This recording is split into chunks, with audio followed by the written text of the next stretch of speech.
অনেকে বলে সন্তান পুত্রার্থে ক্রিয়াতে ভার্যা, কেন সন্তান নিয়ে আসা হয়? ছেলে পিণ্ড দিলে স্বর্গে চলে যায়। এসব আমাদের মতো জালি চিটিংবাজের গল্প। প্রশ্ন খুব ভালো করে ভেবে দেখবেন, পিণ্ড দিলে কোনোদিন স্বর্গে যায় না। এই পিণ্ডর ব্যবসাটা কারা আবিষ্কার করেছিল জানেন? যারা চিটিংবাজ ব্রাহ্মণ।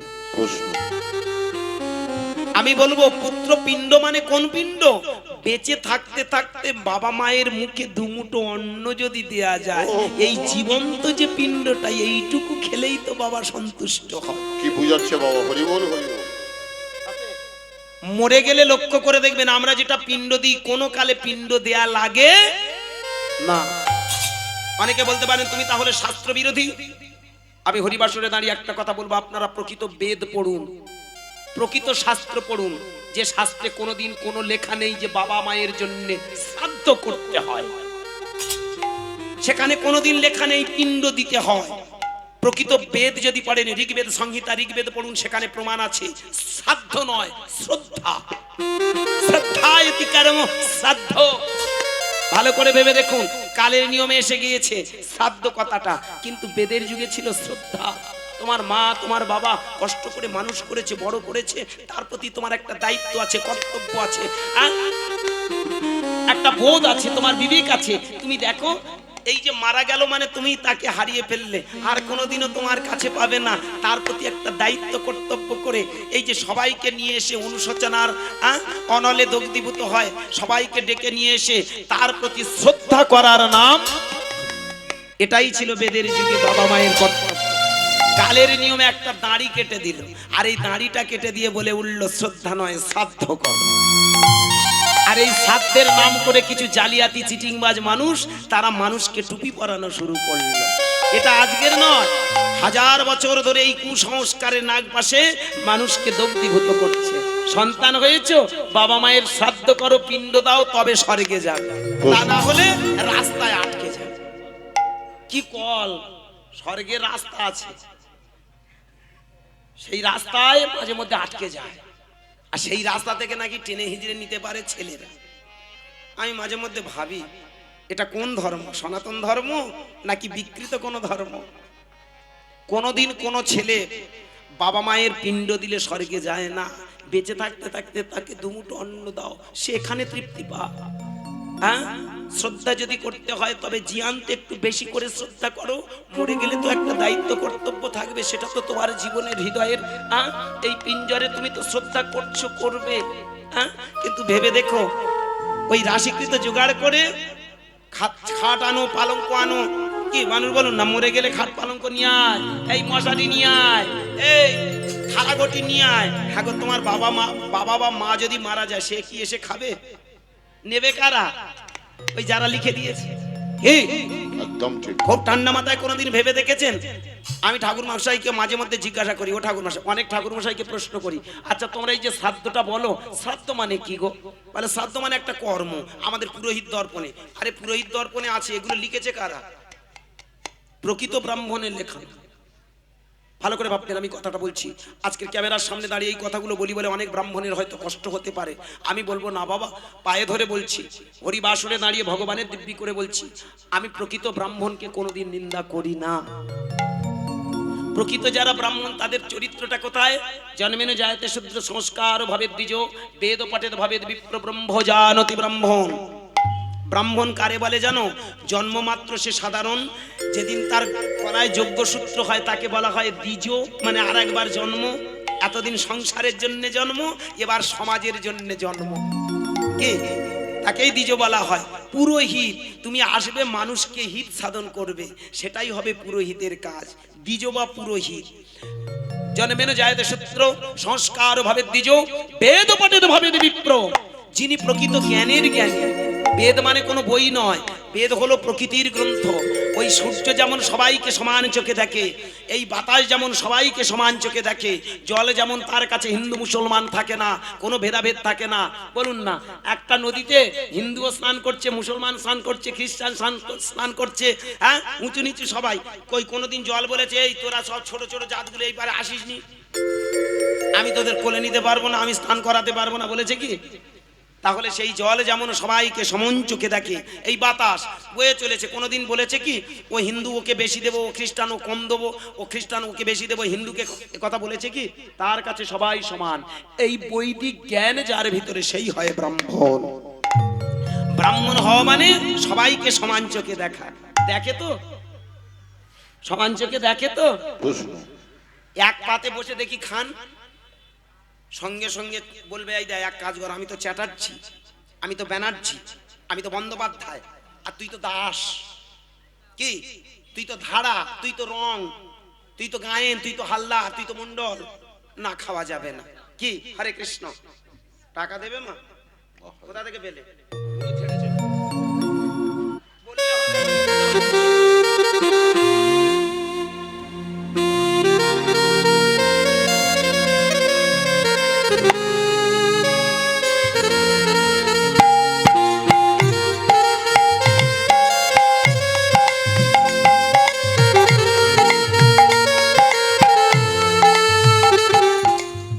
জয়নিতাই, একটা কথা আমি আপনাদের চরণে নিবেদন করি।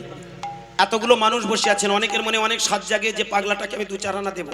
আমি অনুরোধ করবো এই মুহূর্তে আপনারা আর কেউ উঠবেন না, কারণ তাহলে শ্রীভঙ্গ হয়ে যাবে, আমার যে বিষয়গুলোর বস্তু থেকে হারিয়ে যাব। আর সব থেকে বড় কথা, মা টাকার লোক, বড় লোক, বিশ্বাস করুন।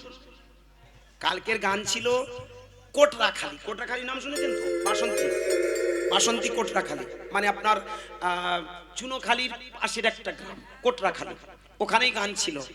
ফিরেছি 3:30-র সময়, একটু ঘুমোতে গিয়েছিলাম, আমার আবার 2 পিস, একটা 10 আর একটা 5। ওদের ক্যাডবেরি না নিয়ে গেলে ঘুমের। আমি দেখি তো, যেদিন আমি গান ছেড়ে বাড়িতে যাই, মাগো বিশ্বাস করুন, ওরা যদি দুজনের গল্প 4টের সময় বেশি হয়। এই দেখ বাবা এসেছে, আর একজন বলে ক্যাডবেরি এনেছে। বুঝতে পারছেন? ওদের জ্বালায় মাঝে মধ্যে আমায় ডেকে তোলে, বাবা ক্যাডবেরি দেবে না? বলুন, এই রকম যদি বাড়ি যদি ছোটখাটো ছেলে থাকে, ঘুম তো ষষ্ঠী পুজো হয়ে যাবে। একদিকে টাকার নেশা, অপরদিকে ঘুমের নেশা। বিশ্বাস করুন, শুধু 500 টাকার নোট। কালকের গান করে যখন কড়কড়ে নোটগুলো নিয়ে যাচ্ছি, ভাবছি হে ভগবান, শালা 500 টাকা খেটে পাওয়া যায় না, এত চওড়া নোটগুলো এতগুলো নিয়ে যাই কি করে? কিন্তু না নিয়ে গেলে তো মুশকিল। বলুন না, কি করে ছাদ বানাবো, কি করে পাথর বসবে, প্রশ্ন। সেদিকটা মাথায় রাখতে হবে।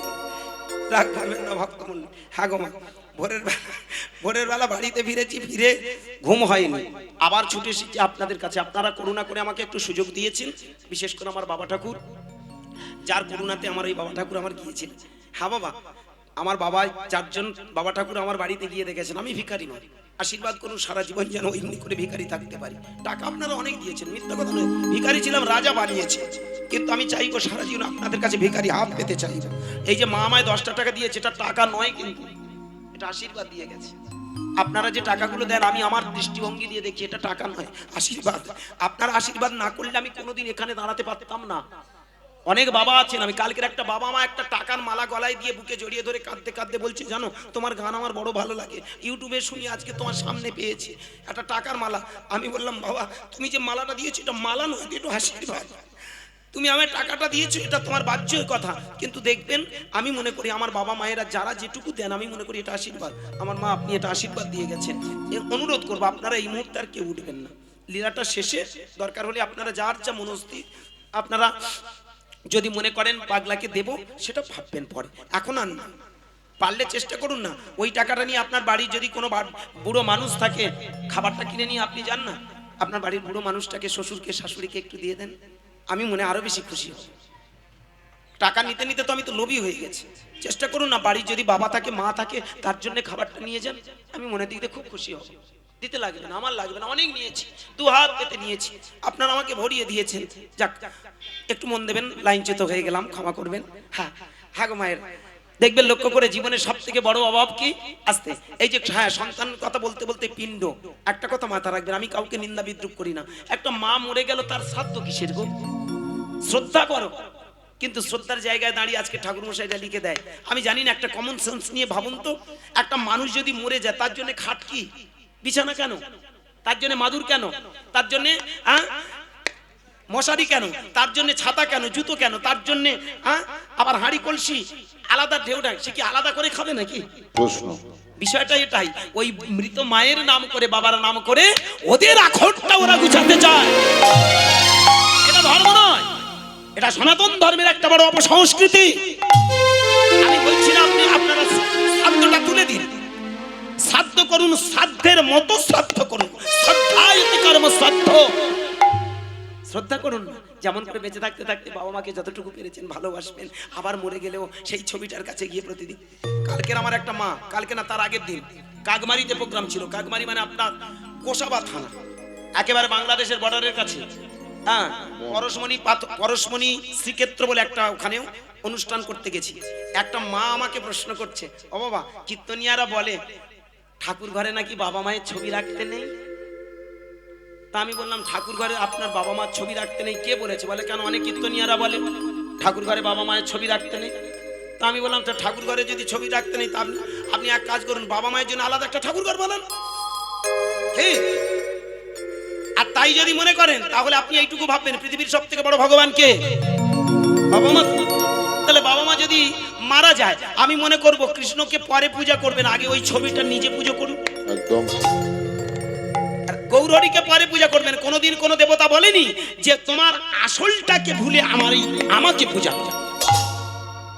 আমি মনে করব বাবা মা মারা গেলে প্রত্যেকটা মানুষের উচিত, প্রত্যেকটা মানুষের করণীয় কর্তব্য তাদের প্রতি শ্রদ্ধা। যেমন জীবন্তে শ্রদ্ধা ভক্তি করেন, ঠিক তেমন মৃত্যুর পরেও আপনারা প্রতিদিন সেই ভগবানকে যেমন নিবেদন দেন, ভগবানকে যেমন সেবা করেন, ওইভাবে প্রতিদিন করুন দেখি।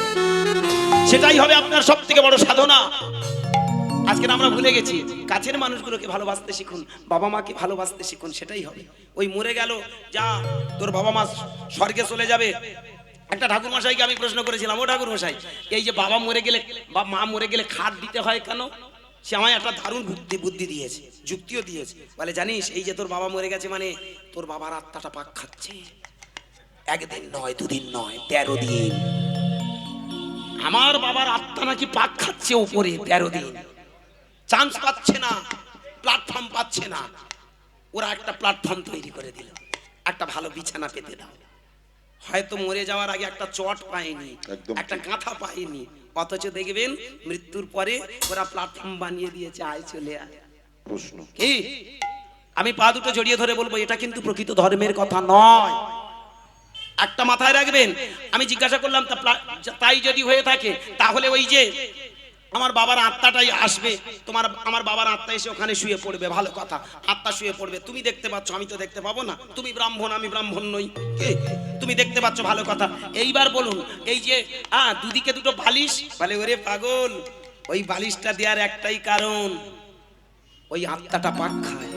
চিন্তার বিষয়। যদি গড়িয়ে পড়ে যায়, প্রশ্ন আত্মাও বোড় খায়, আত্মাও পাক খায়। আমরা কারা ভাই? মশারিটা কেন? বলে ওরে একটাই কারণে দেয়া, এটা আমি জীবনে ভুলতে পারবো না। একটাই কারণে দেয়া, কি? যদি মশা কামড়ায়। হ্যাঁ বাবা, যদি ডেঙ্গু হয়, ভালো করে ভেবে দেখুন, আত্মারও ডেঙ্গু হওয়ার সম্ভাবনা আছে। কি বুঝাচ্ছ? আমরা কারা ভাই?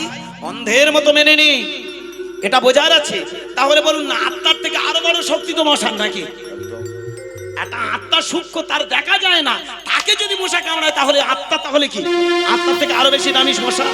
প্রশ্ন আমি পা দুটো জড়িয়ে ধরে অনুনয় বিনয় করে বলবো, সমাজটাকে আজকে পঙ্গু করে দেওয়া হয়েছে ধর্মের নামে। জানেন, আজকের প্রহসন ছাড়া কিছু নয়। হরিবাসরে দাঁড়িয়ে আমি অনুরোধ করব, আপনারা প্রকৃত সত্যটা জানুন।